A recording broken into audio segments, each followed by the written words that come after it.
This is Whisper from History, where forgotten voices rise again. This is a story written not with guns or swords, but with pen and seal. While Europe was burning in the fires of war, there was another battlefield hidden from the eyes of many, the battlefield of politics and faith. Let us journey back to that moment. A moment that was not just an agreement, but one that changed the course of history. There are nights that ripple through history, when the world seems to hold its breath, suspended between moral courage and cold calculation. One such night occurred quietly, without fanfare, inside the Vatican, far from battlefield and pulpit, away from crowds and headlines. A hush settled across corridors of marble and gold, where Pope Pius XII spoke with emissaries of a regime that was terrorizing Europe. A secret accord was being shaped, one that would define moral legacy for generations. In July of 1933, years before war engulfed Europe, a treaty was signed between the Vatican and the rising Nazi regime, known thereafter as the Reichskonkordat. It was negotiated by Cardinal Eugenio Pacelli, who would later become Pope Pius XII, and Vice-Chancellor Franz von Papen, acting for Adolf Hitler's government. The treaty pledged to protect the Church's rights in Germany, including education, worship, and episcopal appointments. In turn, clergy were to withdraw from political activity. It was ratified in September 1933 and astonishingly remains in effect today. Within the Vatican, proponents said the Concordat was the only way to preserve the spiritual welfare of 20 million Catholics under threat. But critics saw a darker bargain. Hitler gained moral legitimacy, and German Catholics lost a political foothold. The treaty removed the Catholic Center Party, the last non-Nazi. Democratic forces. Clergy were bound not to participate in politics, weakening opposition. This treaty laid the groundwork for a strategy of cautious accommodation. Years later, during his papacy from 1939, Pius XII maintained this posture. Newly opened Vatican archives reveal an even more secretive dimension. Hitler dispatched Prince Philip von Hesse, Nazi prince, descendant of Queen Victoria, to the Vatican, as an envoy to open clandestine talks with the Pope. In whispered conversations, the Vatican promised to stay out of politics and the racial question, the internal Nazi persecution of Jews, in exchange for a reprieve of church suppression, closures of schools, seizure of property, and attacks on Catholic institutions. Emperor-like hush fell over Christian moral leadership. Hitler assured that press attacks on clergy would stop and that the Church's autonomy would be respected, so long as the Pope kept silent. Human beings populate every intersection of ambitions, fears, and compromises. Cardinal Pacelli, now Pope Pius XII, clutched at the notion of saving the Church amid growing darkness.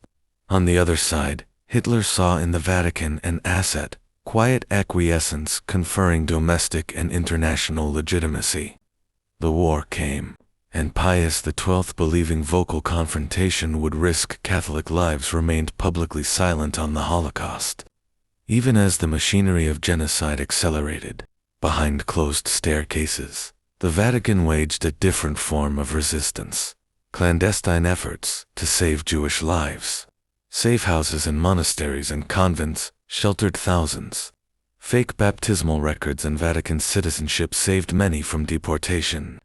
In Italy alone, some 4,000 Jews found sanctuary. In Hungary, 2,000 were given Vatican papers, identifying them as Catholics. Papal diplomats in Budapest, Romania, Slovakia, Vichy France, and elsewhere exerted pressure on Nazi-allied regimes. Angelo Rota, in Budapest, established a protective international ghetto that sheltered some 25,000 Jews beneath the emblems of neutral legations. On one October night in Rome, SS rounded up Jews to be deported to Auschwitz. The Vatican intervened, naming hundreds as baptized, not subject to racial laws. About 250 were released, though many still perished. When the Pope's Secretary of State sent a protest to the German ambassador, the reply was icy. Orders had come from Hitler himself, and no protest would be made. Within the Vatican, there were voices of moral resistance. Jesuit Father Robert Lieber, Pius XII's private secretary, served as conduit to the German military resistance, conveying plans for coups and invasion warnings that might save lives. Meanwhile, Father Pancratius Pfeiffer, known as the Angel of Rome, quietly negotiated with occupying German forces during the Vatican's escape of Jews and preservation of cities from destruction. Hindsight weighs heavily. Historians like John Cornwell labeled Pius XII Hitler's Pope for moral failure, arguing that the Concordat and silence endorsed Nazi rule.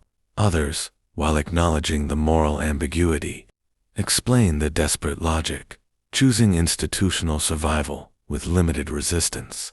David Kurtzer's research, based on newly opened archives, brings these secret negotiations into stark relief, revealing that the Vatican's silence was not a passive default, but part of a strategy, however flawed. How does one measure moral leadership in the horror of genocide? A letter from Edith Stein, a Jewish convert and nun, pleaded for clarity, asking, "Must the Church remain silent as Christ's name is used to justify brutality?" Neither Pius XI nor his successor responded. The secret deal, then, was not a written treaty. It was a pact of omission, a bargain of silence. The Vatican would recede into shadows, advocating in whispers, and in turn, retain breathing room to operate. The moral consequence Jews suffered in silence. Yet without this, the Church feared it would cease to exist at all. It was a bargain with history, fraught with ambiguity. By war's end, Europe lay in ruins. 6 million Jews exterminated, the Vatican still standing, its actions contested. In the archive's dusty margins, a secret speaks, between fear and faith. Silence became bargaining, and bargaining became legacy. But what the world didn't know was that this Concordat was only the beginning. Behind locked Vatican doors, a darker understanding would soon be struck, not written on paper, not announced to the faithful, but whispered between Hitler's envoys and the Pope himself, a secret deal that would haunt history forever. This was the Vatican and the Nazis, the Concordat. But the story doesn't end here. Behind Vatican doors, an even darker understanding was yet to be made, a secret deal that would change history forever. Stay with us for part 2, only on Whisper from History. This video is narrated by an AI voice, script and editing done by human.